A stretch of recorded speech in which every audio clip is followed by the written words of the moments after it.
엄마가 베란다에서 넘어졌어. 다리가 부러진 것 같아. 병원에 좀 데려다 줘. 엄마, 내가 지금 엄마 모시고 병원 갈 상황이 안 돼. 동생들한테 전화 좀 해봐요. 엄마, 갑자기 지금 돈이 어디 있어? 수술을 지금 꼭 해야 돼? 미루면 안 돼? 엄마, 나도 도와주고 싶은데 여유가 없어.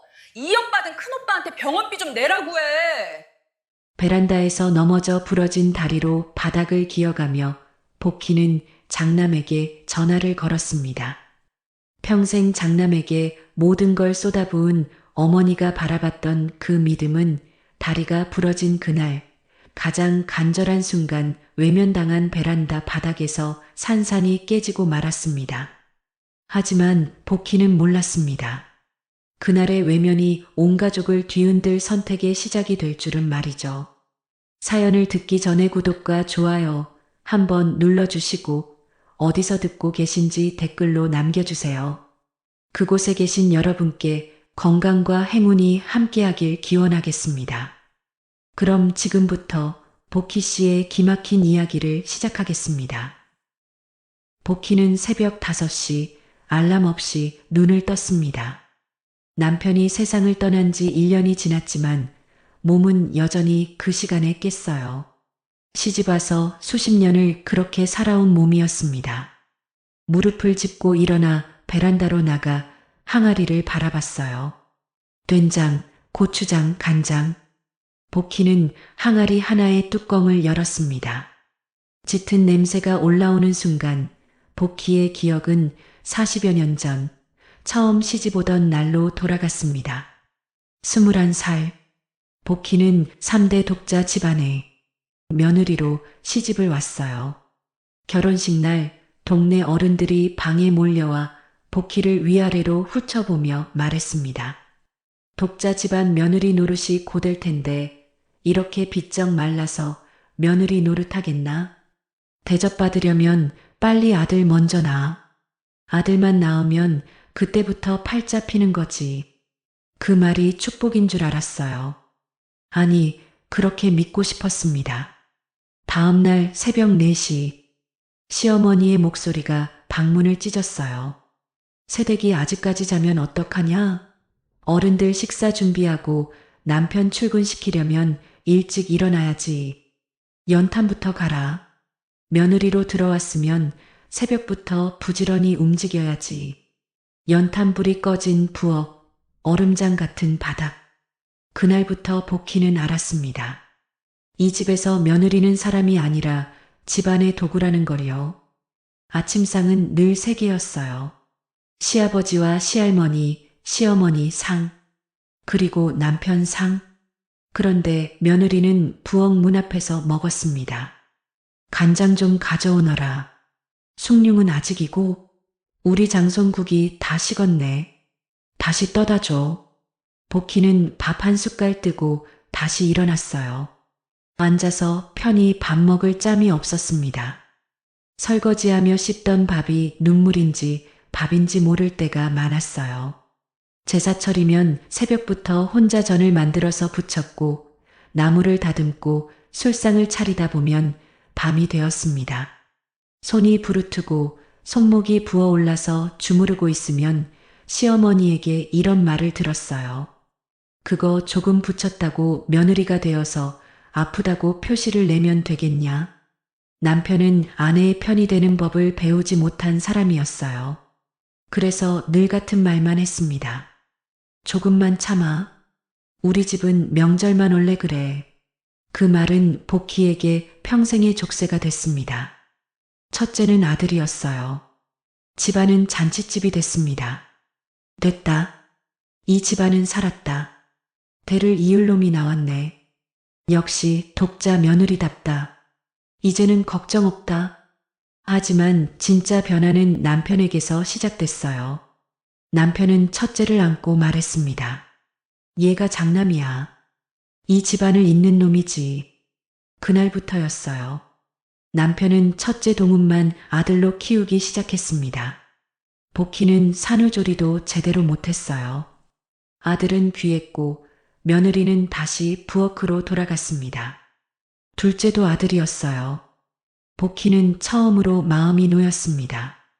그런데 첫째 동훈이 울면 남편과 시어머니가 벌떡 일어났어요. 애를 왜 울려? 장남 기운 꺾이면 안 된다. 둘째 동준이 울면 남편은 고개를 돌렸습니다. 사내놈이 그 정도로 울면 되냐? 동훈이 넘어지면 약부터 찾았어요. 흉지면 안 된다. 장남 얼굴이다. 둘째 동준이 넘어지면 이렇게 말했습니다. 남자면 그 정도는 참아. 밥상에서도 달랐어요. 동훈 밥그릇엔 고기 한 점 더 올렸습니다. 장남은 잘 먹어야 한다. 동준이 슬쩍 고기를 보다가 손을 뻗으면 남편이 젓가락으로 막았어요. 형 먼저다. 장남이 먼저 먹는 거야. 제사 물려받을 귀한 장남이야. 당연히 재산도 장남이 물려받는 게 도리지.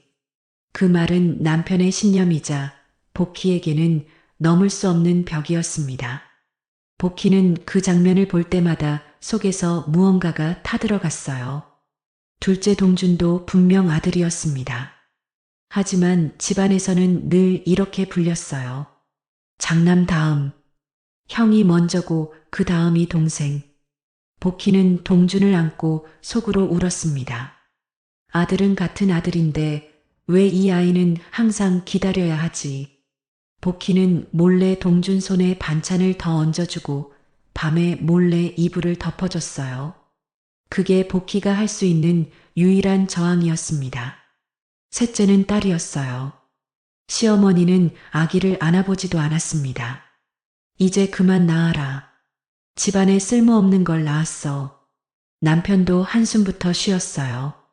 딸은 시집가면 남의 집 사람인데 그 말에 복희 가슴이 무너졌습니다. 복희는 딸 윤희를 품에 안고 속으로 이를 악물었어요. 이 아이만큼은 나처럼 살게 하지 말자. 아이들이 자라면서 남편의 말은 점점 더 노골적이 됐습니다. 재산은 장남이 지내는 거야. 그러니 재산도 장남 몫이지.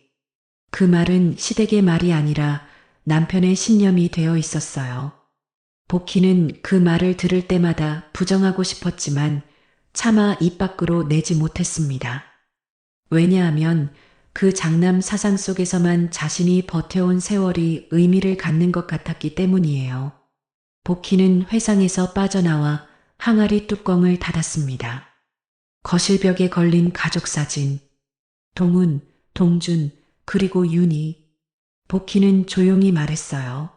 나는 너희한테는 그렇게 안 하려고 살았다. 복희는 며느리들에게 말했습니다. 명절엔 힘들면 안 와도 된다. 제사는 간단히 하자. 부엌길을 떠넘기지 않았어요. 다 같이 앉아서 먹자. 며느리도 가족이다. 아이들 앞에서 늘 말했습니다. 장남이라고 사람이 더 큰 건 아니다. 아들도 딸도 다 같은 자식이다. 적어도 자신이 겪은 지옥은 여기서 끝내고 싶었어요. 그럼에도 복희 안에는 남아 있었습니다. 그래도 장남이 집안을 지켜야지.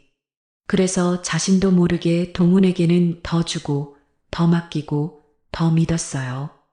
그게 차별이 아니라 책임이라고 믿었습니다.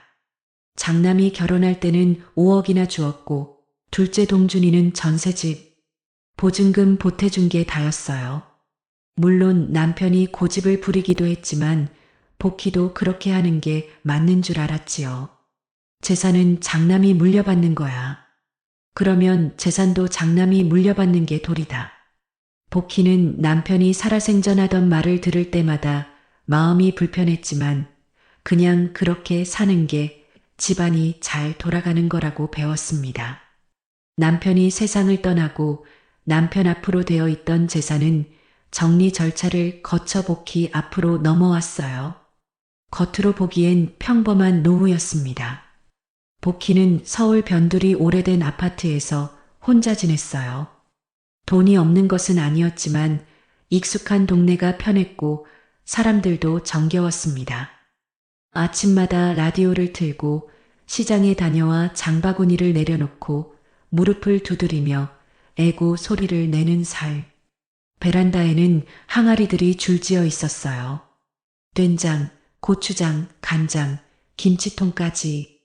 복희는 자식들을 위해 계절마다 손을 움직였습니다.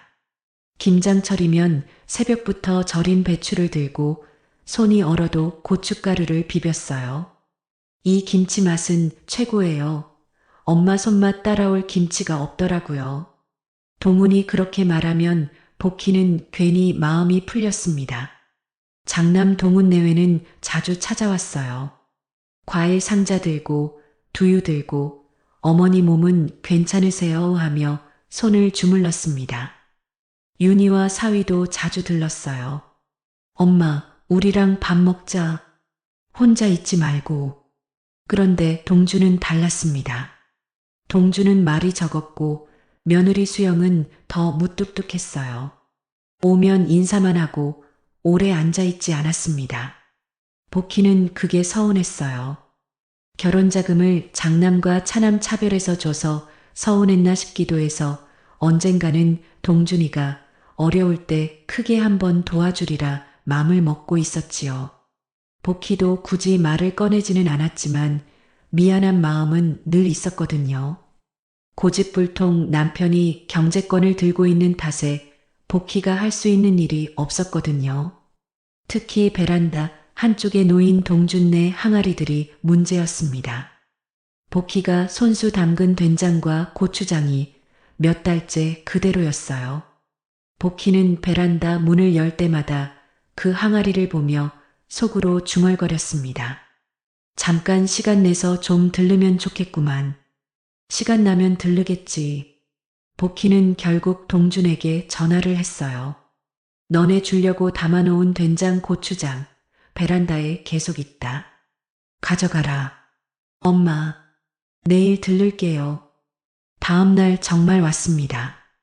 동준 부부는 초인종을 누르고 들어와 인사만 하고 베란다로 곧장 가 항아리를 들었어요. 딱 10분. 복희는 속이 울컥 올라왔지만 웃었습니다. 밥이라도 먹고 가. 국 데워줄까? 둘째 며느리 수영은 시계를 한번 보고 고개를 저었어요. 어머니, 애들 봐야 해서요. 다음에요. 다음에. 복희는 그 말이 거절이라는 걸 이미 알고 있었습니다.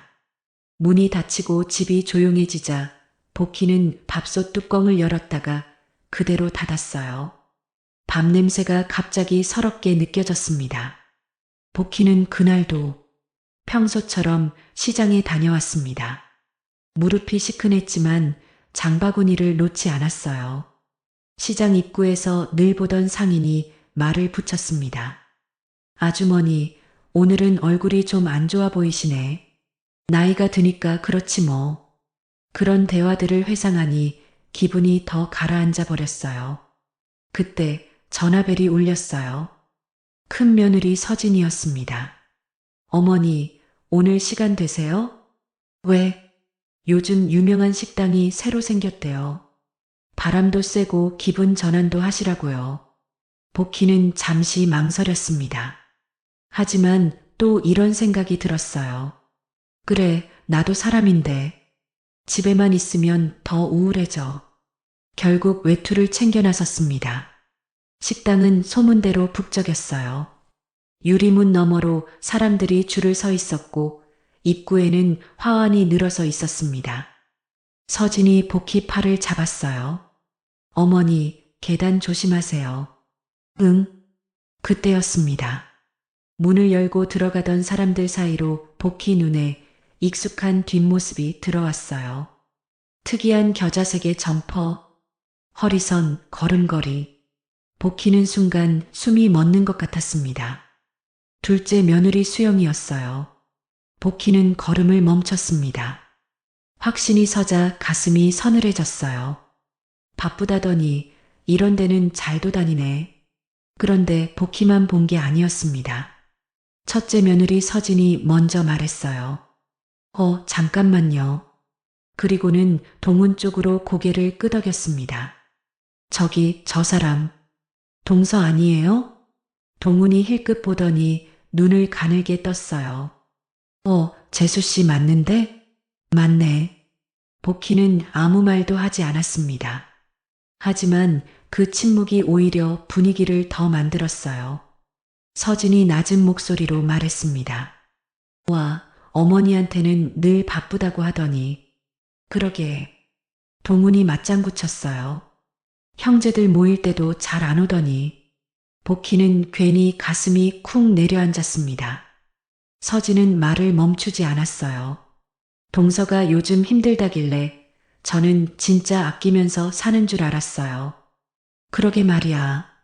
근데 이런 데는 잘 다니면서 사네. 참. 그 말이 칼처럼 복희 가슴을 긁었습니다.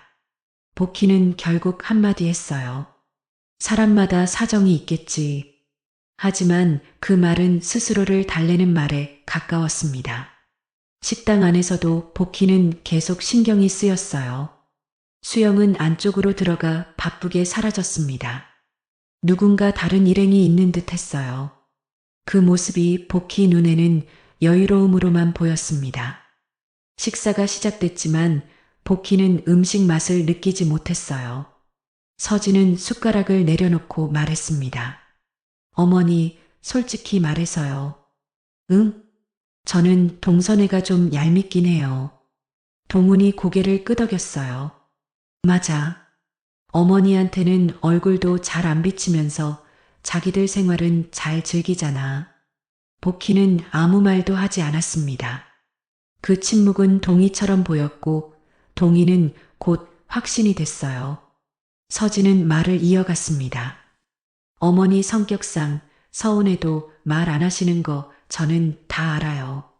그 말에 복희는 괜히 더 서러워졌어요. 내가 너무 만만해 보이나? 그래서 저렇게 행동하는 건가? 그날 식사는 복희 마음에 첫 번째 확실한 오해의 못을 박았습니다. 며칠 뒤, 이번엔 딸 윤희가 찾아왔어요. 엄마, 집에만 있으면 더 아파. 나 괜찮아. 괜찮긴 뭐가 괜찮아. 옷도 좀 사고 사람들 구경도 하고 그래. 윤희는 방강제로 복희를 백화점으로 데려갔습니다. 화려한 조명, 붐비는 사람들, 에스컬레이터 위아래로 오가는 쇼핑백들. 복희는 그 풍경이 어색하고 낯설었어요. 그때였습니다. 백화점 입구 쪽에서 누군가 급하게 뛰듯 들어오는 모습이 보였어요. 또다시 둘째 며느리 수영의 그 점퍼. 복희는 순간 얼어붙었습니다. 이번엔 윤희도 봤어요. 엄마, 둘째 언니 아냐? 설마. 윤희가 복희 얼굴을 보고 확신했습니다. 둘째 언니 맞네. 이번엔 복희가 말리지 못했어요. 윤희가 혀를 찼습니다. 와, 진짜네. 엄마한테는 맨날 애 키운다고 돈 없다고 하더니 저런데 돌아다닐 돈하고 시간은 있네. 복희는 말없이 에스컬레이터 손잡이만 꽉 잡았어요. 윤희는 멈추지 않았습니다. 엄마, 솔직히 말해서 둘째 오빠네 좀 너무한 거 아니야? 큰 오빠네는 맨날 엄마 잘 챙기잖아. 근데 둘째 오빠네는 늘 빠지고 새언니는 얼굴 보기도 힘들고. 복희는 조심스럽게 말했어요. 사람마다 사는 게 다른 거지. 하지만 윤희는 단호했습니다. 다르긴 뭐가 달라. 엄마가 착한 거지. 너무 착해서 만만하게 보는 거야. 그 말이 복희 마음을 더 흔들었어요. 그날 이후 복희 마음속 수영은 조용히 다른 얼굴을 갖게 됐습니다. 그리고 그 인식은 복희 혼자만의 것이 아니었어요.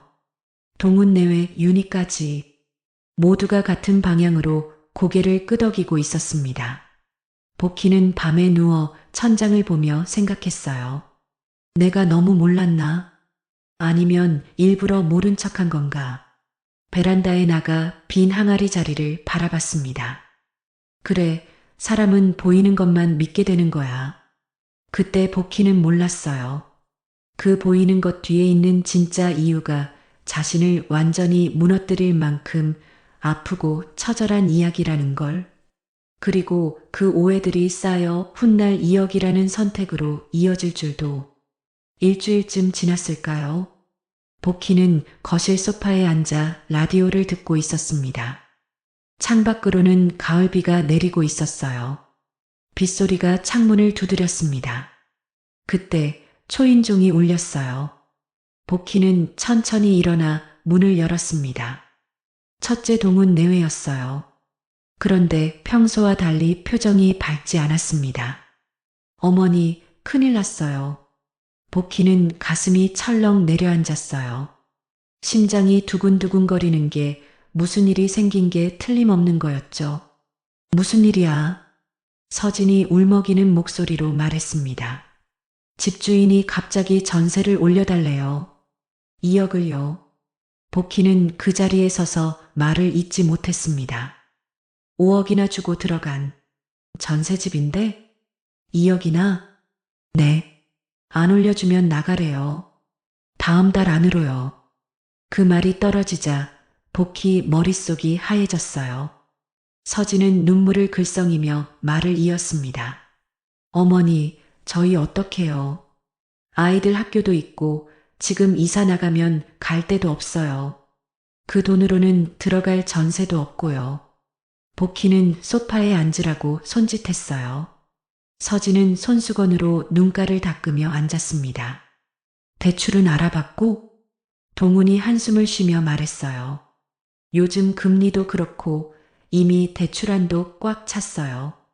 친정에도 말 꺼냈는데 거기도 여유가 없대요. 그 말 속에는 이미 마지막 희망이 누군지 정해져 있었습니다. 복희였어요. 잠시 침묵이 흘렀습니다. 그 침묵을 깨고 서진이 조심스럽게 말을 꺼냈어요. 어머니, 저희가 이런 말씀 드려도 될지 모르겠지만 복희는 이미 알고 있었어요. 이 다음 말이 뭔지. 동훈이 낮게 말했습니다. 아버지가 살아계실 때 늘 그러셨잖아요. 재산은 장남이 물려받는 거고 집안은 장남이 책임지는 거라고. 서진이 말을 이었어요. 저희가 제사도 책임질 거고 집안도 지켜야 하잖아요. 저희 주실 재산을 미리 앞당겨서 주시면 안 될까요? 그 말은 부탁이 아니라 당연한 전제처럼 들렸습니다. 복희 머릿속에는 두 장면이 동시에 떠올랐어요. 시집와서 시어머니에게 며느리는 서서 먹는 거야 라는 말을 듣던 자신. 그리고 지금 장남이니까 책임져야죠 라는 말을 하는 동훈 내외. 복희는 속으로 중얼거렸습니다. 또 같은 말이네. 이번엔 아들에게서 이런 말이 나오다니. 하지만 입 밖으로는 그 말을 하지 못했어요. 서진은 끝내 눈물을 터뜨렸습니다. 어머니, 아이들 학교도 있고 지금 이사 나가면 갈 데도 없어요. 그 돈으로는 들어갈 전세도 없고 애들 전학시키면 상처받을 거예요. 그 말이 복희 가슴을 세게 쳤어요. 아이들. 그 단어는 늘 복희를 무너뜨렸습니다. 복희는 떨리는 목소리로 물었어요. 그래서 얼마가 필요하다는 거냐? 동훈이 고개를 숙이며 말했습니다. 보증금 올려달라는 2억이면 급한 불은 끌 수 있어요. 동훈 내외는 몰랐습니다. 복희와 남편이 자식들 몰래 작은 꼬마 빌딩을 사서 노후를 준비해 왔다는 걸. 월세, 보증금, 적금 통장. 그 모든 게 아프면 병원비로 쓰려고 차곡차곡 모아둔 돈이라는 거요. 자식들은 여전히 이렇게 생각하고 있었어요. 아버지가 남긴 건 시골 땅이랑 조금의 현금뿐. 그리고 지금도 동훈은 그렇게 믿고 있었습니다. 어머니가 그 땅을 팔아서 우릴 도와주시겠지. 그 땅 팔아서 저희 주시면 안 돼요? 아니, 그걸. 복희는 한참 동안 말을 하지 않았어요. 동훈 내외는 그 침묵을 고민으로 받아들였습니다. 하지만 복희의 침묵은 고민이 아니라 결심 직전의 흔들림이었어요. 여보, 우리가 늙을 때 쓰려고 모은 돈을 지금 꺼내야 하나? 복희는 다시 한번 장남이라는 말을 붙잡았습니다. 그래야 자신의 세월이 헛되지 않을 것 같았기 때문이에요. 복희는 결국 말했습니다. 내가 방법을 알아볼게. 동훈 눈이 커졌어요. 정말요, 어머니? 복희는 고개를 끄덕였습니다. 지금 당장 답은 못 준다. 하지만 쫓겨나게 그냥 두진 않을 거니까 상심하지는 마라. 서진은 연신 고개를 숙였어요. 정말 감사합니다, 어머니. 이 은혜 평생 잊지 않을게요. 복희는 그 말을 들으며 마음속으로 중얼거렸습니다. 잊지 말아라. 이게 어떤 돈인지. 동훈 내외가 돌아간 뒤 복희는 혼자 거실에 앉아 있었어요. 창밖에 비가 더 거세졌습니다. 복희는 베란다로 나가 보이지 않는 그 꼬마 빌딩을 머릿속으로 떠올렸어요. 여보, 우리가 준비한 노후가 지금 시험대에 올랐네. 동준이네는 또 다음으로 미뤄야겠어. 복희는 알지 못했습니다. 이 선택이 자식들의 진짜 얼굴을 하나씩 드러내게 될 줄을. 동훈 내외가 돌아간 뒤 집안은 이상하리만큼 조용했습니다.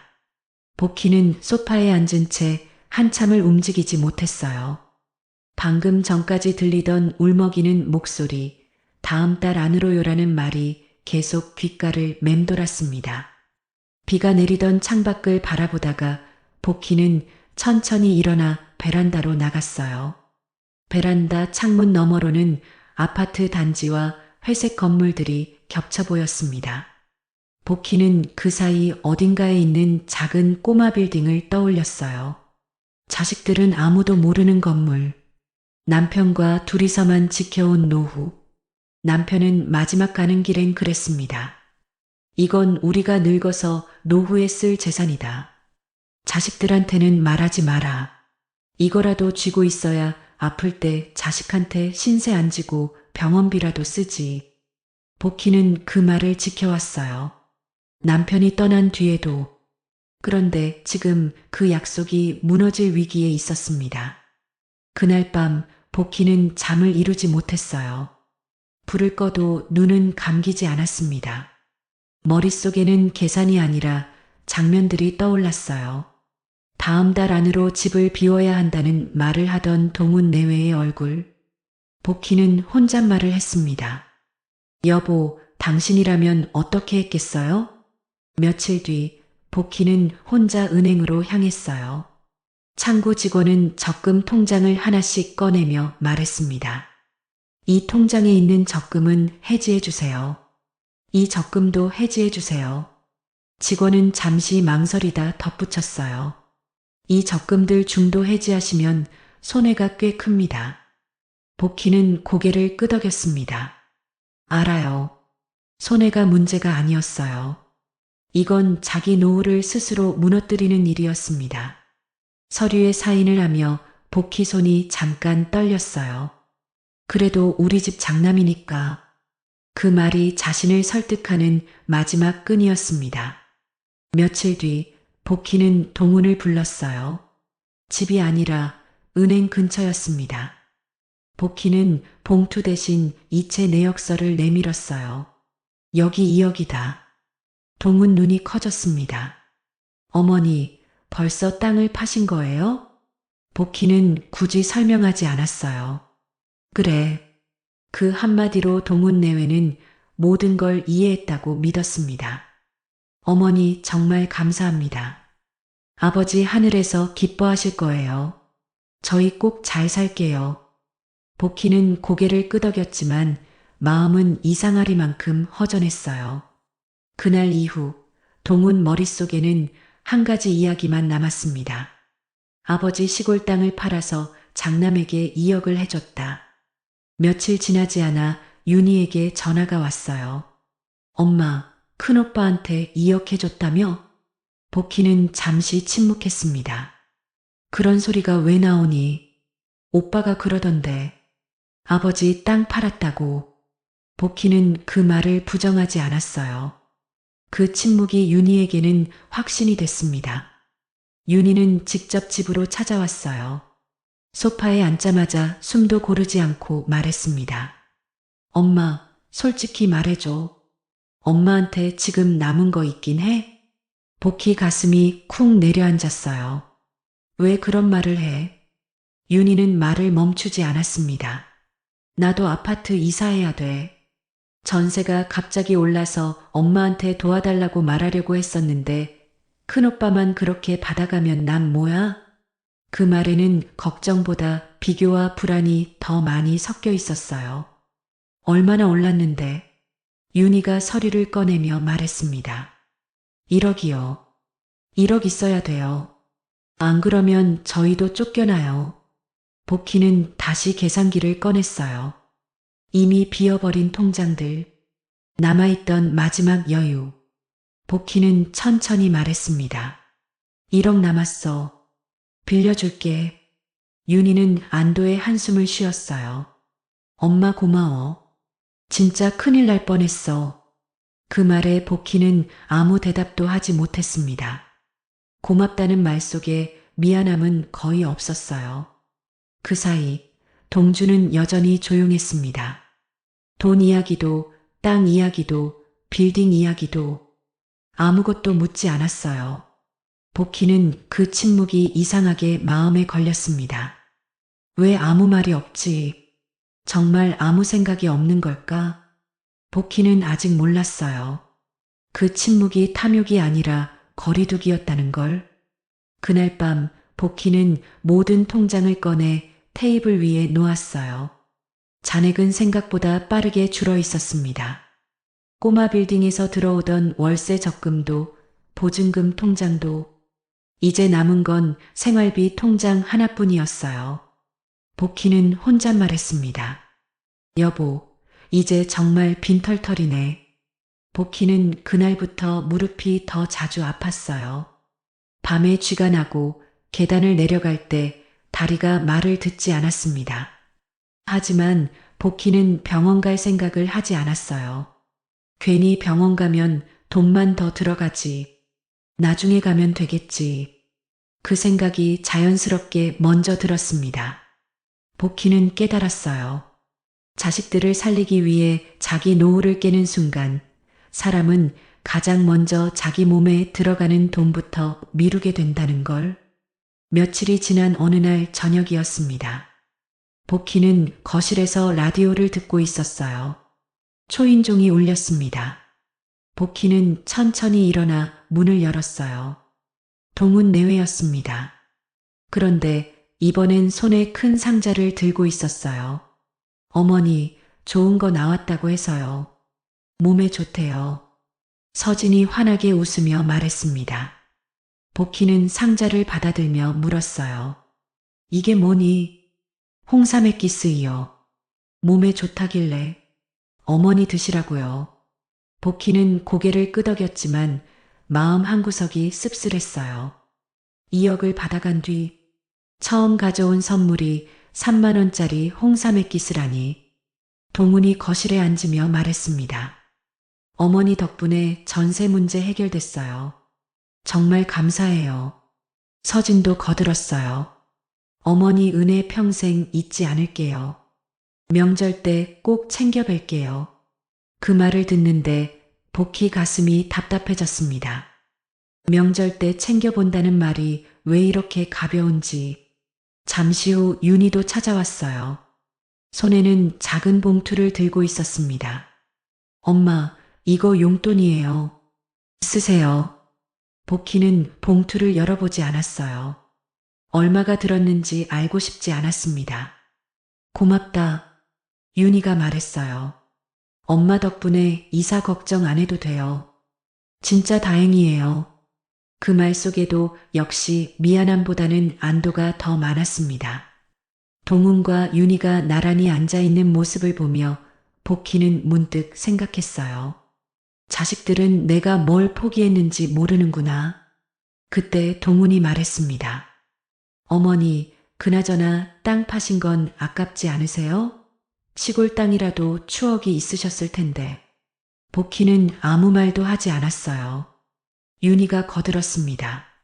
그래도 자식들 도와주시려고 파신 거잖아요.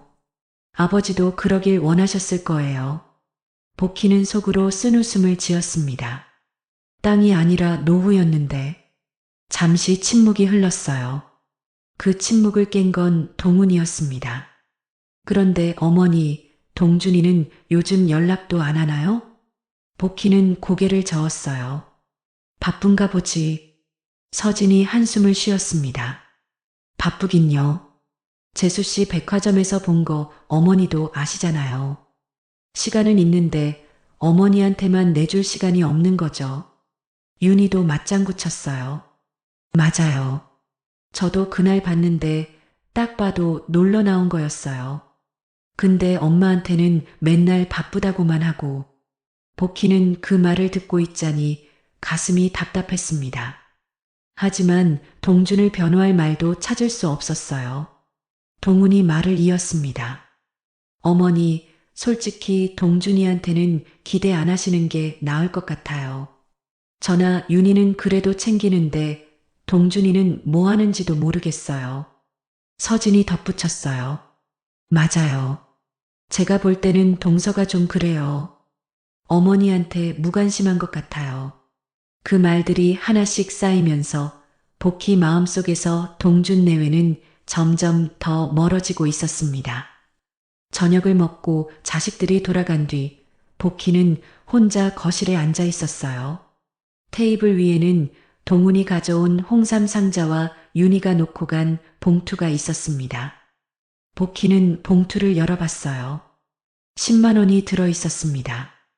복희는 한참을 그 돈을 바라보다가 서랍에 넣었어요. 그리고 베란다로 나가 빈 항아리들을 바라봤습니다. 동준네 항아리는 여전히 그 자리에 있었어요. 복희는 속으로 중얼거렸습니다. 그래도 자식들이니까. 하지만 그 말은 점점 힘을 잃고 있었어요. 그리고 그 선택의 대가는 곧 복희의 몸으로 되돌아오기 시작합니다. 그날 아침 복희는 유난히 무릎이 아팠습니다. 침대에서 일어나려다 한 번 멈췄고 다시 힘을 주어 일어났어요. 에휴, 잠깐이면 괜찮아질 거라 생각했습니다. 늘 그랬으니까요. 창문을 여니 차가운 바람이 베란다로 밀려들었어요. 김장철 특유의 냄새, 차가운 물 냄새가 공기 속에 섞여 있었습니다. 이제 좀 담가야지. 복희는 혼잣말처럼 중얼거리며 베란다로 나갔어요. 베란다에는 전날 절여둔 배추가 소쿠리에 담겨 있었습니다. 동훈네, 윤희네, 그리고 혹시 올지도 모를 동준네까지. 복희는 늘 넉넉하게 준비했어요. 김치 없으면 사 먹어야 하잖아. 자식들 생각이 먼저였습니다. 복희는 찬물에 배추를 하나씩 헹궜어요. 손끝이 얼얼했지만 참았습니다. 배추가 양이 많다 보니 씻는데도 시간이 오래 걸렸어요. 베란다가 배추로 가득 찼으니깐요. 다른 재료도 씻으려고 들고 나오니 베란다가 너무 좁아졌어요. 물 빠진 배추 소쿠리를 한 옆으로 옮기려던 순간이었어요. 베란다 바닥에 물이 흥건하게 고여 있었습니다. 복희는 그걸 보지 못했어요. 발이 미끄러지며 몸이 균형을 잃었습니다. 아! 짧은 비명. 그리고 쿵 소리와 함께 복희의 무릎이 바닥에 정확히 강하게 부딪혔어요. 복희는 그대로 주저앉았습니다. 아니, 주저앉은 게 아니라 쓰러졌어요. 무릎에서 찌르는 듯한 통증이 올라왔습니다. 몸을 일으키려 했지만 다리가 말을 듣지 않았어요. 조금만 움직여도 뼈가 어긋나는 느낌이 들었습니다. 옆구리도 숨을 쉴 수가 없게 통증이 심해서 정신을 차릴 수가 없었어요. 넘어지면서 무릎만 다친 게 아니고 옆구리하고 어깨도 단단히 탈이 난 게지요. 일어나야지, 일어나야. 하지만 몸은 꼼짝도 하지 않았어요. 복희의 시선이 거실 쪽으로 향했습니다. 전화기는 테이블 위에 있었어요. 몇 걸음만 가면 될 거리. 그러나 그 몇 걸음이 그날은 너무 멀었습니다. 복희는 바닥에 간신히 엎어져서 숨만 거칠게 몰아쉬었어요. 여보, 아이고 여보. 이미 세상에 없는 남편이 입 밖으로 튀어나왔습니다.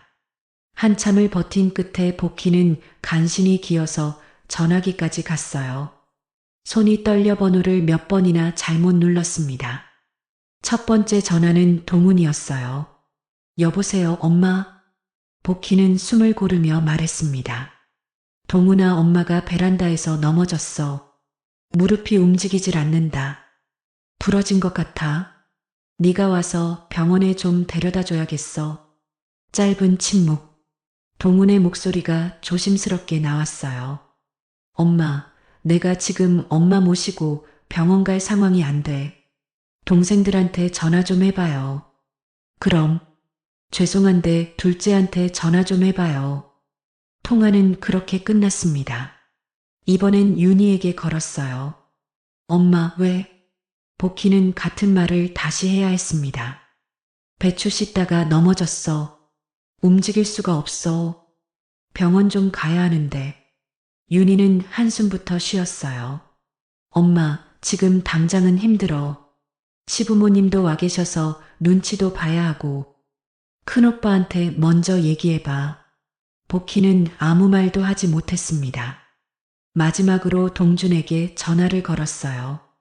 신호음이 길게 울렸습니다. 전화가 연결되지 않았어요. 복희는 더 이상 담담할 수 없었습니다. 전화기를 내려놓는 순간 복희는 알았어요. 오늘 아무도 오지 않는다는 걸. 베란다에는 아직 씻지 못한 배추들이 남아 있었습니다. 물에 젖은 바닥, 뒤집힌 소쿠리. 복희는 그 광경을 바라보다 눈을 감았어요. 얼마나 시간이 흘렀는지 복희는 알 수 없었습니다. 다행히 아래층에서 물이 넘치는 소리가 계속 이어지자 이상하게 여긴 이웃이 문을 두드렸어요. 어르신, 괜찮으세요? 아래층 이웃이 119를 불렀고 복희는 들것에 실렸습니다. 구급차 안에서 복희는 창밖을 보며 속으로 말했어요. 자식들 먹이려다 내가 이렇게 되는구나. 병원에서 의사는 단호하게 말했습니다. 무릎 골절입니다. 갈비뼈도 금이 가서 통증이 심하실 겁니다. 검사를 자세히 해봐야 하겠지만 지금 상태로는 수술을 서둘러야 합니다. 보호자분은요? 복희는 아무 말도 하지 못했어요. 그 질문이 그날 가장 아팠습니다. 병실에 혼자 누운 복희는 천장을 바라봤어요. 김장하려던 배추는 아직 베란다에 있을 텐데. 그 생각이 들자 눈물이 흘렀습니다. 자식 주려고 준비한 하루가 자식에게서 가장 멀어진 하루가 되었어요. 복희가 눈을 떴을 때 천장은 낯설게 하였습니다. 몸이 아니었어요. 오른쪽 무릎에는 두꺼운 보조기가 고정돼 있었고 왼쪽 갈비뼈 쪽은 숨을 들이쉴 때마다 찢어질 듯 아팠습니다. 팔을 조금 움직이려 하자 어깨에서 통증이 올라왔어요. 간호사가 다가왔습니다. 움직이지 마세요. 넘어지시면서 무릎 골절에 갈비뼈도 2대 금 가셨어요. 어깨도 인대 손상 있어서 한동안 혼자 생활은 어렵습니다. 그 말이 복희 가슴에 그대로 내려앉았어요. 혼자 생활이 어렵다. 의사가 서류를 들고 왔습니다. 수술은 오늘 안으로 들어가야 합니다. 보호자분 서명 필요해요. 복희는 잠시 말이 나오지 않았어요. 제가 하면 안 됩니까? 의사는 잠시 멈칫하다 조심스럽게 말했습니다. 가능은 합니다만 연락 가능한 가족분은? 복희는 고개를 저었어요. 없습니다. 그 한마디가 서명보다 더 무거웠습니다. 복희는 한참을 망설이다 작게 물었어요. 비용은요? 의사는 말을 아꼈다가 차분히 말했습니다. 수술을 하려면 당장 필요한 비용이 있습니다. 보험 적용을 받아도 적지 않은 금액이에요. 복희는 고개를 끄덕였어요. 머릿속에는 이미 숫자가 떠오르고 있었습니다. 그리고 그 숫자 뒤에는 비어있는 통장들이 따라붙었어요. 수술 전 복희는 다시 한번 전화기를 들었습니다. 이번엔 더는 변명 없이 있는 그대로 말했어요. 무릎이 부러졌고 갈비뼈도 다쳤다. 수술을 바로 해야 한단다. 지금 당장 병원비가 좀 필요하대. 동우는 한숨부터 쉬었어요. 엄마, 지금 갑자기 돈이 어디 있어? 수술을 지금 꼭 해야 돼? 전세 올려주느라 다 써서 여유 자금이 없는데. 엄마도 알잖아. 우리 생활비도 빠듯한 거. 기다리면 못 걷는다고 하는데. 잠시 침묵. 엄마, 나 형편이 너무 안 좋아. 동훈과의 통화는 그렇게 끝났어요. 윤희에게도 전화했습니다. 엄마, 왜 그렇게 무리했어? 김장을 왜 혼자 해? 그 말이 비수가 됐어요. 엄마, 나도 도와주고 싶은데 여유가 없어? 2억 받은 큰오빠한테 병원비 좀 내라고 해. 그 말 뒤에 미안은 없었습니다. 동준에게는 더 이상 길게 말하지 않았어요. 형한테 말해봤어? 알겠다. 엄마가 알아서 할게. 전화를 끊고 나서 복희는 처음으로 자기 자신에게 화가 났습니다. 왜 아직도 기대했을까? 복희는 한참 동안 침대에 누워 있었어요. 병실에는 자기 숨소리만 들렸습니다. 이렇게 혼자구나. 그때서야 눈물이 났어요. 억울해서가 아니라 허망해서였습니다. 의사가 병실 문을 열고 말했어요. 결정하셔야 합니다. 수술 시간 잡을까요? 복희는 대답하지 못했습니다. 그저 창밖을 바라봤어요. 내일 수술하면 안 될까요? 지인에게라도 전화를 돌려봐야 하나 싶어 복희는 너무 비참했습니다. 지인들에게 차마 입이 떨어지지 않아 망설이며 시간은 그렇게 지나가고 있었죠. 밖에는 사람들이 바쁘게 오가고 있었습니다. 그 사이에서 복희는 처음으로 느꼈어요. 자식들에게 기대지 않는 노후를 준비해왔던 사람이 정작 가장 아플 때 기댈 곳 하나 없다는 사실을. 수술 전날 밤 병실은 조용했어요. 옆 침대에는 자식들이 번갈아 앉아있는 다른 노인이 있었습니다. 복희는 커튼을 닫았어요. 나도 저렇게 살았으면 좋았을 텐데. 그 생각이 들자 눈물이 났습니다. 그때 병실 문이 아주 조용히 열렸어요. 노크도 없었습니다. 복희는 고개를 돌리지 않았어요. 또다시 의사거나 간호사겠거니 했습니다. 어머님, 고개를 돌리자 둘째 며느리 수영이 서 있었어요. 낯설지 않은 하지만 늘 거리감 있던 목소리. 복희는 깜짝 놀랐습니다. 네가 이 시간에 어떻게? 수영은 말없이 다가와 의자에 앉았어요. 눈이 붉어져 있었습니다. 수영은 가방에서 작은 봉투를 꺼냈어요. 형님한테 들었어요. 이거 많지는 않은데 수술비에 쓰세요. 복희는 그 순간 아무 말도 할 수 없었습니다. 손이 떨렸어요.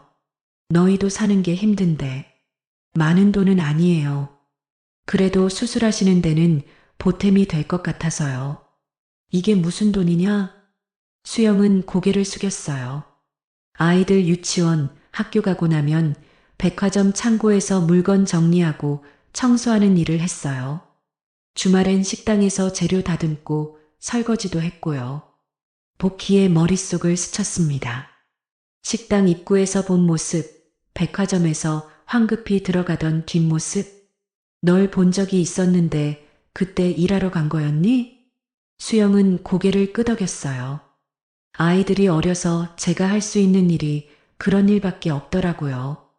그 말이 복희 가슴을 찔렀습니다. 복희는 조심스럽게 봉투를 열었어요. 그 안에는 현금 500만 원이 들어 있었습니다. 복희 손이 떨렸어요. 복희는 봉투를 쥔 채 울음을 터뜨렸습니다. 미안하다. 내가 너를 너무 모르고 살았구나.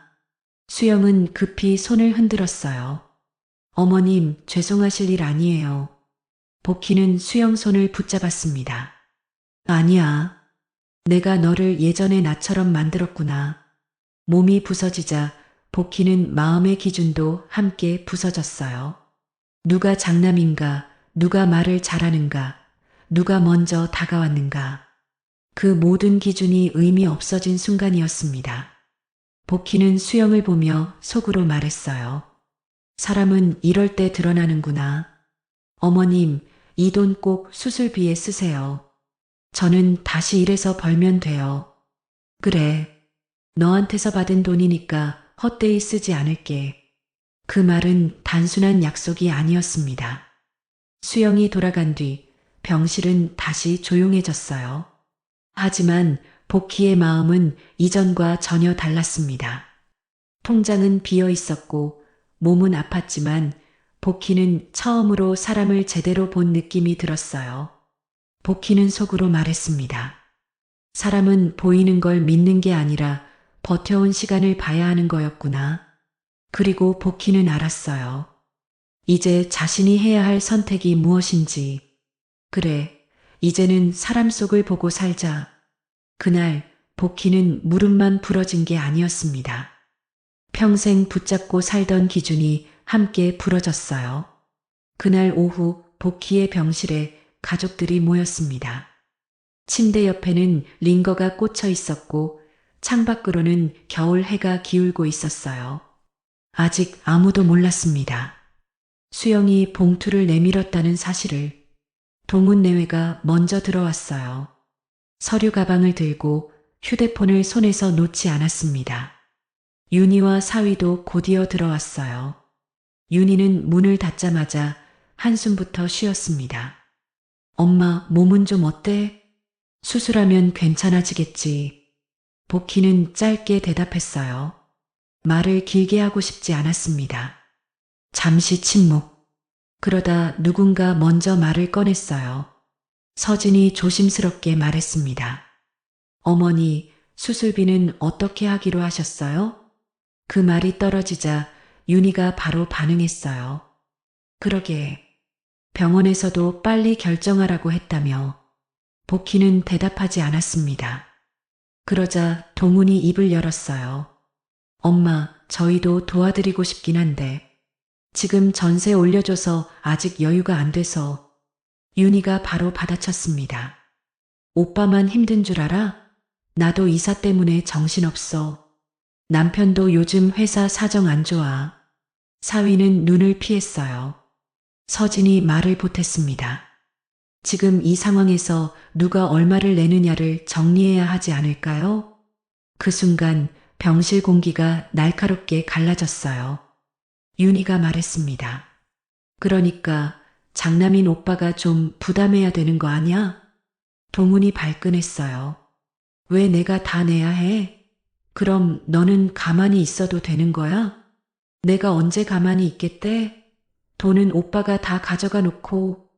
그 말에 서진 얼굴이 굳었습니다. 말을 좀 가려서 하세요.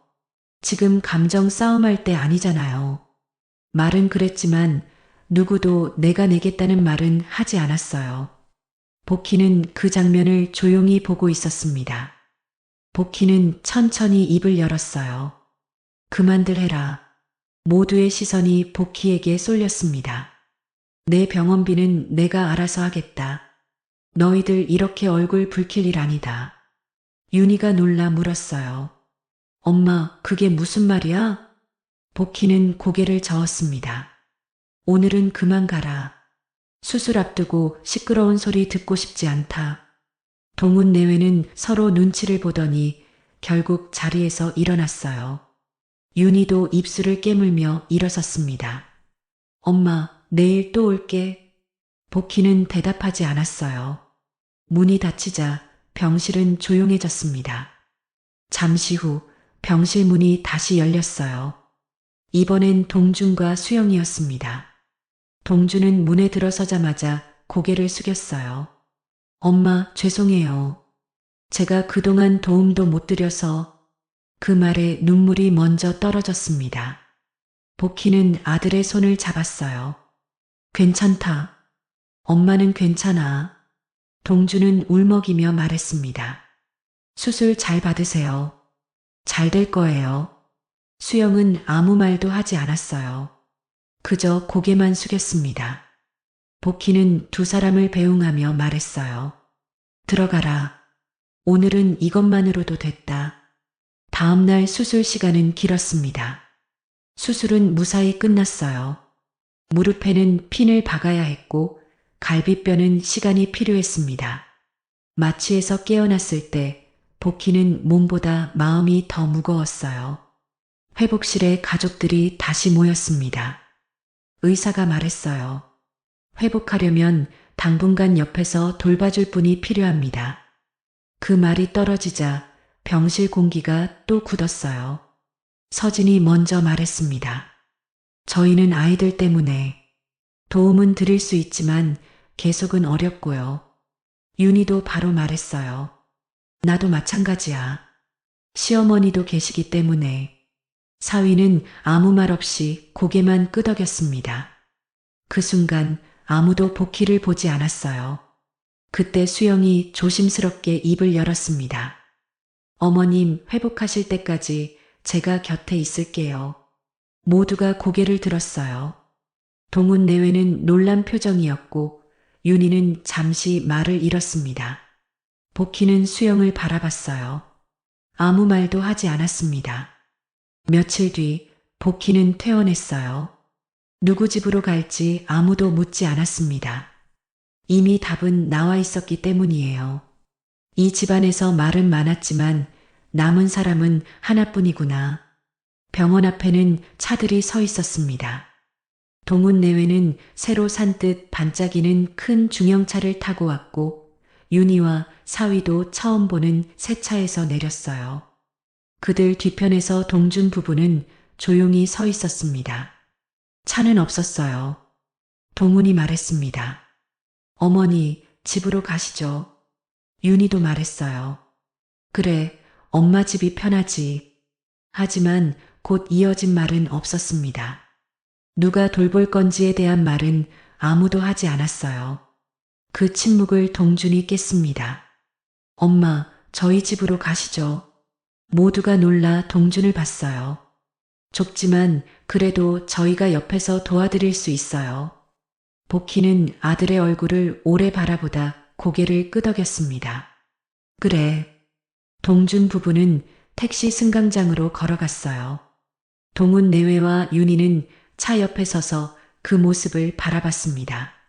민망한 표정, 그러나 어딘가 속 시원해 보이는 얼굴이었어요. 차 문이 닫히고 엔진 소리가 멀어졌습니다. 동준 집은 20평보다 작은 듯한 아파트였어요. 아이 둘, 짐이 가득한 거실.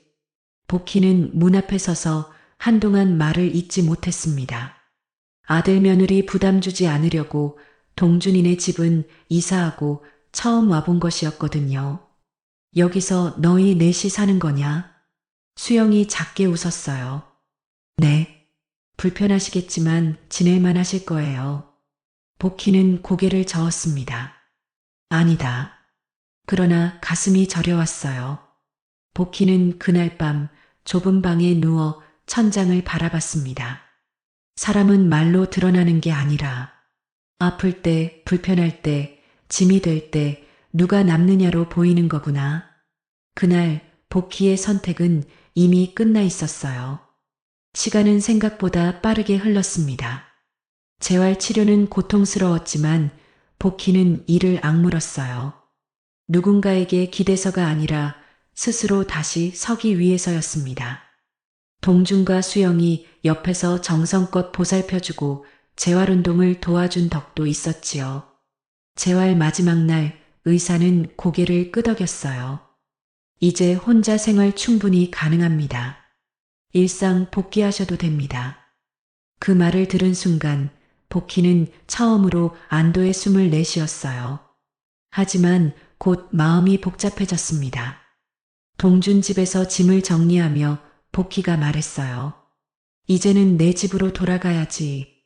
그 말에 동준과 수영은 서로 눈을 마주쳤습니다. 잠시 침묵. 그 침묵을 수영이 깼어요. 어머님. 복희가 고개를 들었습니다. 이제 혼자서도 지내실 수는 있겠지만 혼자 계시면 외로우실 것 같아요. 잠시 숨을 고른 뒤 수영은 말했어요. 여기 집이 좁아도 저희랑 같이 사시겠어요?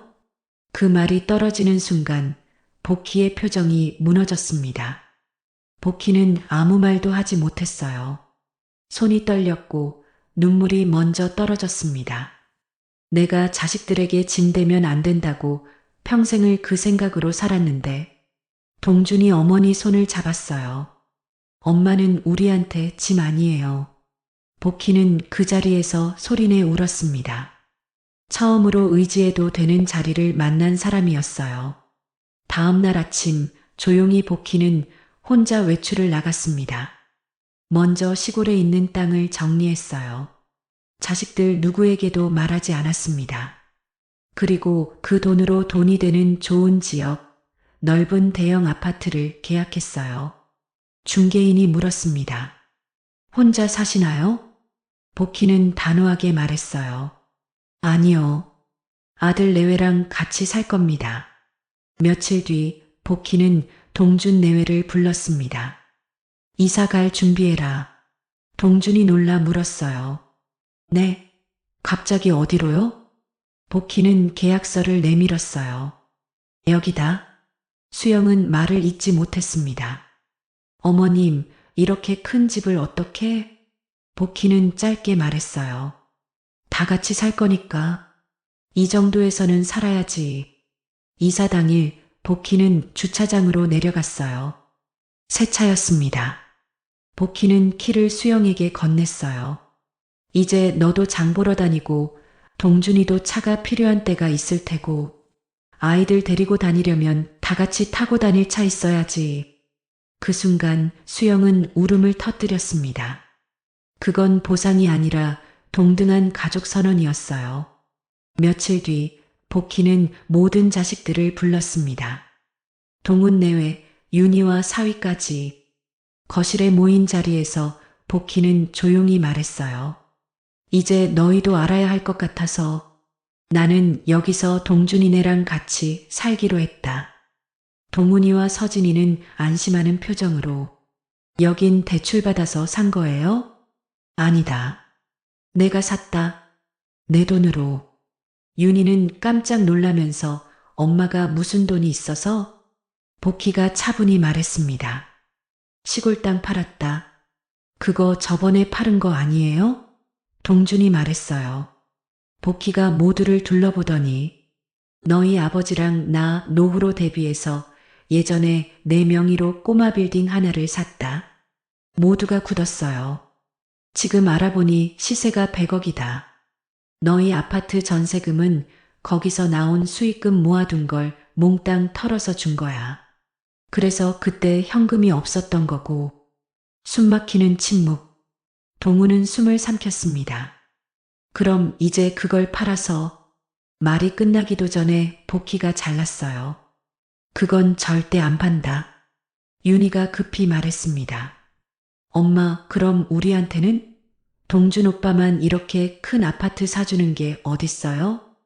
복희는 딱 잘라 말했어요. 너희는 줄 만큼 줬고 이젠 줄 생각이 없다. 복희는 단호하게 말했습니다. 이건 절대 팔지 않는다. 이건 내 노후다. 그 말에는 어떤 협상도 없었어요. 동우는 자리에서 일어났다 앉았다를 반복했습니다. 엄마, 그럼 난 전세 어떻게 하라고? 앞으로 또 올려달라고 하면? 복희는 고개를 저었어요. 그건 내 문제야. 너한테 간 게 7억인데. 그만하면 장난 몫으로 충분히 갔다. 그 말은 차갑지도 화내는 것도 아니었습니다. 완전히 선을 긋는 말이었어요. 윤희는 울면서 말했습니다. 엄마, 난 그래도 엄마 딸인데 너도 보태줬잖아. 그리고 네 시어머님도 계시잖아. 복희는 천천히 말했어요. 나는 벌 주려고 이러는 거 아니다. 복희는 마지막 말을 던졌습니다. 내가 죽기 전까지 꼬마 빌딩은 팔지 않을 거야. 임대 수익은 내가 살아있는 동안은 내 노후고 내가 죽은 뒤엔. 잠시 숨을 고르고 말했어요. 나랑 같이 살았던 사람에게 줄 거야. 동훈과 윤희는 그제야 모든 걸 이해했습니다. 동훈은 벽을 주먹으로 쳤어요. 그때 병원에서, 그때 내가 그냥 엄마 모시고 왔어야 하는데. 윤희는 울부짖었습니다. 엄마 수술비 내가 냈어야 했는데. 하지만 이미 늦었어요. 복희는 그 장면을 보며 아무 말도 하지 않았습니다. 햇살이 드는 넓은 거실. 복희는 창문을 열고 천천히 숨을 들이켰습니다. 부엌에서는 수영이 밥을 하고 아이들 웃음소리가 들렸어요. 복희는 미소 지었습니다. 후회는 누구나 한다. 하지만 선택은 그 전에 했어야지. 복희는 조용히 중얼거렸어요. 나는 평생 장남을 믿었고, 말을 믿었고, 계산을 믿었지. 하지만 무릎이 부러지고 몸이 부서졌을 때 나를 데리고 간 건 가장 조용했던 둘째네였어. 보답하는 건 당연한 거야. 그날 이후 동훈과 윤희는 복희를 찾아오지 않았습니다. 전화도 뜸했어요. 복희는 그들을 기다리지 않았습니다. 이미 선택은 끝났으니까요. 한 달쯤 지났을까요? 복희는 동준집 거실에서 차를 마시고 있었어요. 초인종이 울렸습니다. 수영이 문을 열자 동훈과 서진이 서 있었어요. 동서, 어머님은 안에 계셔? 수영은 조심스럽게 고개를 끄덕였습니다. 동훈 내외가 거실로 들어왔어요. 복희는 차를 내려놓으며 그들을 바라봤습니다. 웬일이냐? 동훈은 소파에 앉으며 말했어요. 엄마, 그동안 정신없어서 연락 못 드렸어요. 서진도 어색하게 웃으며 말했습니다. 어머니, 몸은 많이 좋아지셨어요? 복희는 짧게 대답했어요. 괜찮다. 잠시 침묵이 흘렀습니다. 동훈은 손을 비비며 말을 꺼냈어요. 엄마, 저희가 그때 너무 못했죠. 병원에 제대로 못 간 것도 수술비도 못 낸 것도. 서진이 거들었습니다. 정말 죄송해요, 어머니. 그때는 저희도 정신이 없어서. 복희는 아무 말도 하지 않았어요. 그저 그들을 바라볼 뿐이었습니다. 동훈이 조심스럽게 말했어요. 엄마, 지난번에 말씀하신 그 빌딩 말이에요. 복희의 표정이 굳어졌습니다. 그게 왜? 동훈은 숨을 고르며 말했어요. 지금 부동산 시장이 너무 좋잖아요. 팔면 지금이 딱인 것 같아서요. 그리고 그 돈으로 엄마도 편하게 지내시고. 서진이 말을 보탰습니다. 저희가 알아봤는데요. 실버타운 중에 정말 좋은 데가 있어요. 거기는 24시간 간호도 되고 식사도 잘 나오고. 복희는 천천히 말했습니다. 실버타운? 동훈이 급히 말했어요. 아니, 그게 아니라 엄마 여기 계시는 것보다 편하실 것 같아서요. 재수 씨하고 동준이보다 전문가들이 케어해 주니까. 복희는 차를 한 모금 마셨습니다. 나는 지금이 편하다. 서진이 조심스럽게 말했어요. 어머니, 하지만 동선의 집이 좁잖아요. 어머니가 불편하실 것 같아서. 복희는 단호하게 말했어요. 내가 불편하지 않다는데 왜 너희가 결정하니? 동훈이 답답하다는 듯 말했습니다. 엄마, 그럼 빌딩은 어떻게 하실 거예요? 그냥 계속 안 팔 거예요? 복희는 동훈을 똑바로 바라보며 말했어요. 너희한테는 상관없는 일이다. 그 말에 동훈 얼굴이 굳었습니다. 엄마, 저는 이 집안 장남이라고요. 복희는 고개를 저었어요. 장남이 뭐가 대수냐? 내가 아플 때 어디 있었고, 내가 넘어졌을 때 누가 와줬니? 서진이 얼굴을 붉히며 말했습니다. 어머니, 그건 저희도 사정이 있었잖아요. 사정은 누구나 있다. 하지만 선택은 각자 하는 거다. 복희는 천천히 일어났어요. 이제 돌아가거라. 할 말 없다. 동훈이 벌떡 일어서며 소리쳤습니다. 엄마, 제가 장남이잖아요. 아버지도 그러셨잖아요. 집안을 지키는 건 장남이라고. 복희는 차갑게 말했어요. 집안을 지키는 건 말이 아니라 행동이다. 너는 말만 했다. 서진이 울먹이며 말했습니다. 어머니, 그럼 2억만 주시고 끝이에요? 복희는 단호하게 말했어요. 그건 빌려준 거다. 동훈이 멍한 표정으로 물었습니다. 빌려준 거요? 그래. 갚아라. 이자 없이 빌려준 거니까 10년 안에 갚으면 된다. 그 말에 동훈 내외는 말을 잃었어요. 동훈이 떨리는 목소리로 말했습니다. 엄마, 그럼 윤희는요? 윤희도 1억 받았는데. 복희는 고개를 끄덕였어요. 윤희도 갚아야지. 서진이 소리쳤습니다. 그럼 동준이는요? 차도 받고 집도 받았는데. 복희는 차갑게 웃었어요. 동준이는 나를 돌봐줘서 내가 보답의 대가로 준 거야. 그리고 너는 이미 충분히 다 받았잖아. 동훈은 주먹을 쥐며 말했습니다. 이건 불공평해요. 저는 장남인데. 복희는 문을 열며 말했어요. 불공평한 건 너희가 나한테 한 짓이다. 이제 나가라. 동훈 내외가 나간 뒤 복희는 소파에 주저앉았습니다. 수영이 다가와 복희 어깨를 감싸 안았어요. 어머님, 괜찮으세요? 복희는 고개를 끄덕였습니다. 괜찮다. 이제야 속이 시원하네. 며칠 뒤 이번엔 윤희가 찾아왔어요. 혼자였습니다. 윤희는 복희 앞에 앉자마자 울기 시작했어요. 엄마, 나 잘못했어. 내가 그때 병원 갔어야 했는데.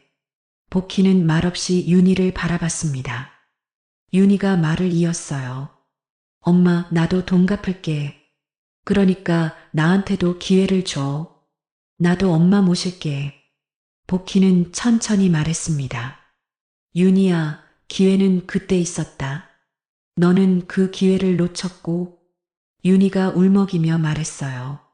엄마, 난 딸인데. 오빠들이랑 똑같이 취급하는 거야?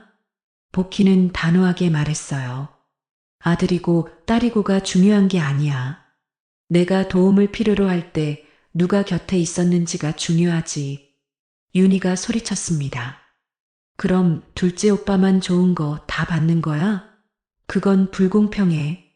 복희는 고개를 저었어요. 동준이는 좁은 집에서도 나를 받아들였다.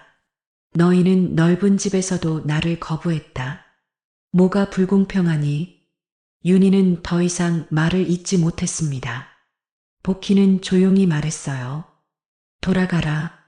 그리고 빌린 돈은 천천히 갚으면 된다. 윤희가 나간 뒤 복희는 창밖을 바라봤습니다. 하늘은 맑았어요. 복희는 혼잣말처럼 중얼거렸습니다. 여보, 당신 말이 맞았어요. 자식들에게 미리 주면 안 되는 거였어요. 그날 밤 복희는 동준과 수영을 불렀습니다. 너희한테 할 말이 있다. 동준과 수영은 복희 앞에 앉았어요. 복희는 천천히 말했습니다. 내가 죽으면 꼬마 빌딩은 너희 몫이다. 이미 유언장에 다 써놨다. 동준이 놀라 말했어요. 엄마, 그럴 필요 없어요. 형이랑 동생도 있는데. 복희는 고개를 저었어요. 아니다. 이건 내가 정한 거다. 너희가 나를 돌봐줬으니까. 그냥 이렇게 앞으로도 행복하게 잘 살면 돼. 수영이 눈물을 글썽이며 말했습니다. 어머님, 저희는 그런 거 바라고 한 게 아니에요. 복희는 수영 손을 잡았어요. 안다. 그래서 더 주는 거다. 너희는 아무것도 바라지 않았잖니. 동준이 울먹이며 말했습니다. 엄마, 고마워요. 복희는 미소 지었습니다. 고맙긴. 내가 더 고맙지. 그날 밤 복희는 혼자 베란다로 나갔어요. 하늘에는 별이 총총했습니다. 복희는 하늘을 보며 말했어요. 여보, 나 잘했죠? 이제야 제대로 된 선택을 한 것 같아요. 바람이 불었습니다. 복희는 그 바람이 남편의 대답처럼 느껴졌어요. 하지만 새로운 폭풍이 몰아칠 거라는 건 몰랐죠. 며칠 뒤 복희는 조용한 아침을 맞이했습니다.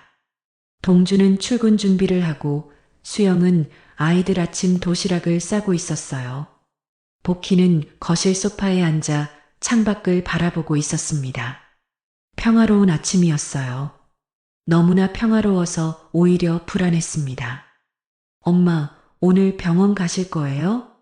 동준이 넥타이를 매며 물었어요. 아니, 괜찮다. 다음 주에 가면 돼. 그때 초인종이 울렸습니다. 수영이 문을 열자 우체국 직원이 서 있었어요. 등기입니다.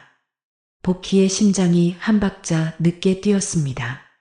수영이 봉투를 받아 복희에게 건넸어요.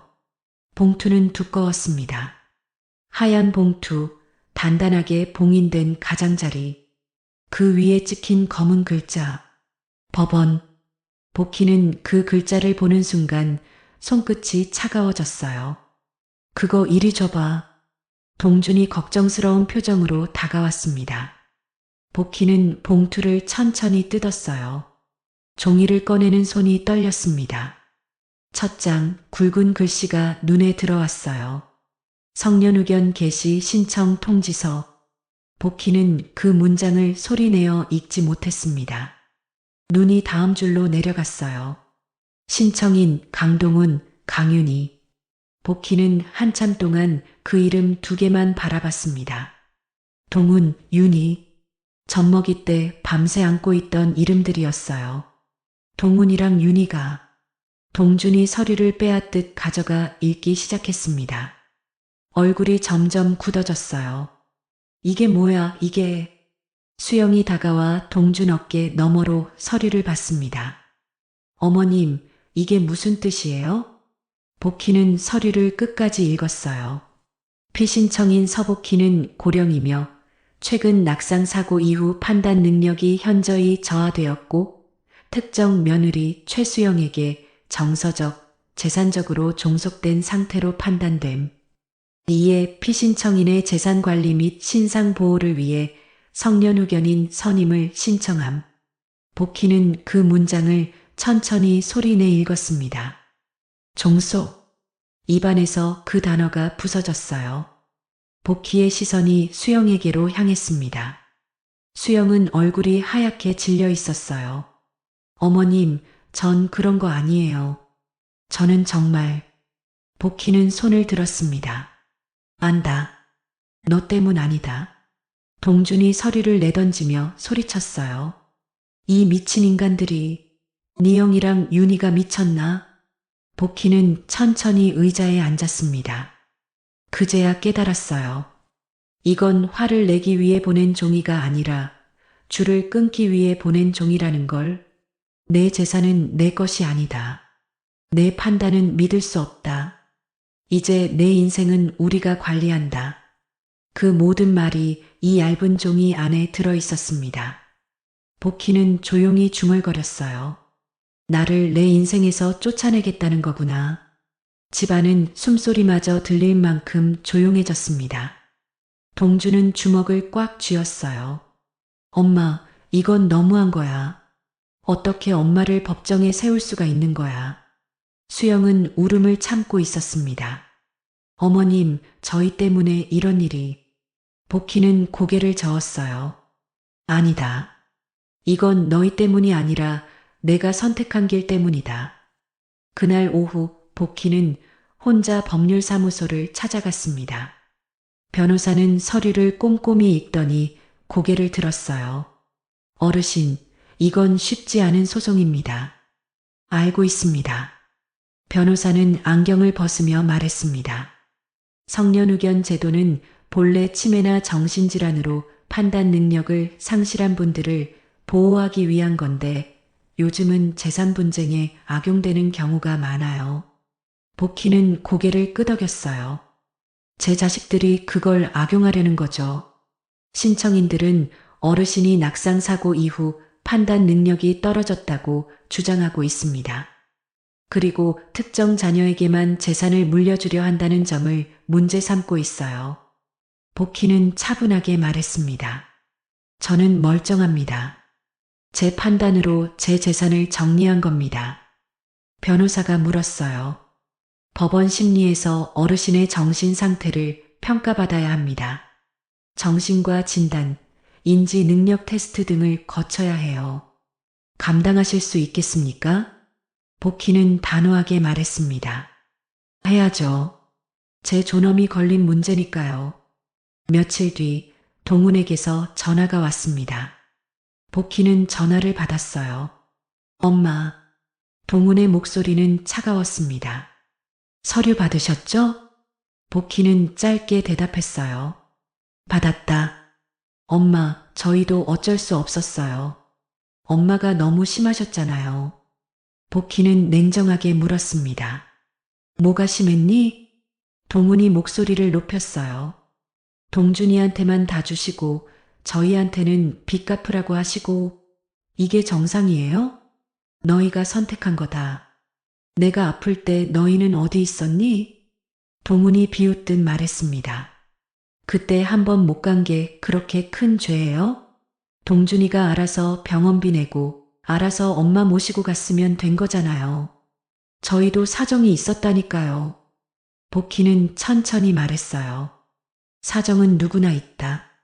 하지만 선택은 각자 하는 거다. 너희는 나를 선택하지 않았어. 동훈이 소리쳤습니다. 그래서 성년 의견 신청한 거예요. 엄마가 제대로 판단 못 하시니까. 복희는 전화를 끊어버렸습니다. 손이 떨렸어요. 분노가 아니라 슬픔 때문이었습니다. 그날 밤 윤희에게서도 전화가 왔어요. 엄마, 나야. 윤희의 목소리는 울먹이고 있었습니다. 엄마, 미안해. 하지만 큰오빠 말이 맞는 것 같아. 엄마가 요즘 이상해. 복희는 차분하게 물었어요. 내가 뭐가 이상하니? 윤희가 말했습니다. 작은 오빠한테만 다 주시잖아. 엄마, 그게 정상이야? 우리도 자식인데. 너희도 기회가 있었다. 너희가 놓쳤을 뿐이다. 그리고 너희도 줄 만큼 줬어. 윤희가 소리쳤어요. 기회? 그게 무슨 기회야? 엄마 수술비 한 번 못 낸 게 그렇게 큰 잘못이야? 복희는 조용히 말했습니다. 수술비가 문제가 아니다. 너희는 나를 사람으로 보지 않았어. 그저 돈 나오는 지갑으로만 봤지. 윤희가 울먹이며 말했어요. 엄마, 그럼 우린 어떡해? 우리도 살아야 하는데. 복희는 전화를 끊었습니다. 수영이 다가와 복희 어깨를 감싸 안았어요. 어머님, 괜찮으세요? 복희는 고개를 끄덕였습니다. 괜찮다. 이제야 속이 시원하네. 며칠 뒤 법원에서 첫 심리 날짜가 잡혔습니다. 복희는 변호사와 함께 법원에 갔어요. 동훈과 윤희도 변호사와 함께 와 있었습니다. 복희와 동훈의 시선이 마주쳤어요. 동훈은 고개를 돌렸습니다. 판사가 들어오고 심리가 시작됐어요. 동훈의 변호사가 먼저 입을 열었습니다. 신청인들은 피신청인 서복희 씨가 최근 낙상 사고 이후 판단 능력이 현저히 떨어졌다고 주장합니다. 특히 특정 자녀에게만 모든 재산을 물려주려는 비합리적 결정을 내렸습니다. 복희의 변호사가 반박했어요. 피신청인은 정상적인 판단 능력을 가지고 있으며 자신의 의지로 재산을 정리한 것입니다. 판사가 복희를 바라보며 물었습니다. 서복희 씨, 왜 둘째 아들에게만 재산을 물려주려고 하십니까? 복희는 천천히 일어났어요. 제가 아팠을 때 저를 돌봐준 사람은 둘째뿐이었습니다. 나머지 자식들은 저를 외면했습니다. 동훈이 벌떡 일어났습니다. 그건 저희도 사정이 있었어요. 판사가 제지했어요. 조용히 하세요. 복희는 계속 말했습니다. 저는 평생 장남을 위해 살았습니다. 하지만 제가 정작 필요할 때 장남은 어디에도 없었습니다. 그래서 저는 제 선택을 했습니다. 윤희가 울먹이며 말했어요. 엄마, 우리도 엄마 자식이에요. 복희는 윤희를 바라보며 말했습니다. 자식이라는 건 말이 아니라 행동으로 증명하는 거다. 이렇게 법정에 세우는 게 아니라. 판사는 서류를 검토하며 말했어요. 정신 감정을 실시하겠습니다. 다음 심리 날짜는 한 달 뒤입니다. 법원을 나오며 동훈이 복희를 가로막았습니다. 엄마, 아직도 정신 못 차리셨어요? 복희는 동훈을 똑바로 바라봤어요. 정신 차린 건 나다. 너희가 정신 못 차렸지. 동훈이 비웃었습니다. 좋아요. 끝까지 가봅시다. 법원에서 엄마가 제대로 판단 못한다고 판결 나면 그땐 어쩔 거예요? 복희는 차갑게 말했어요. 그래도 후회하지 않는다. 적어도 나는 내 신념대로 살았으니까. 동훈과 윤희가 떠나고 복희는 주저앉았습니다. 변호사가 부축했어요. 어르신 괜찮으세요? 복희는 고개를 끄덕였습니다. 괜찮습니다. 이제 시작이니까요. 그날 밤 복희는 동준과 수영 앞에 앉았어요. 너희한테 미안하다. 동준이 급히 말했습니다. 엄마, 왜요? 엄마는 잘못 없어요. 복희는 고개를 저었어요. 나 때문에 이런 일이 생겼잖니. 수영이 눈물을 흘리며 말했습니다. 어머님, 저희는 괜찮아요. 어머님이 힘드실까봐. 복희는 두 사람의 손을 잡았습니다. 고맙다. 너희가 있어서 내가 버틴다. 동준이 울먹이며 말했어요. 엄마가 이길 거예요. 엄마는 아무 문제 없으세요. 복희는 미소 지었습니다. 그래, 이기자. 끝까지. 그날 밤 복희는 혼자 창밖을 바라봤어요. 별이 총총했습니다.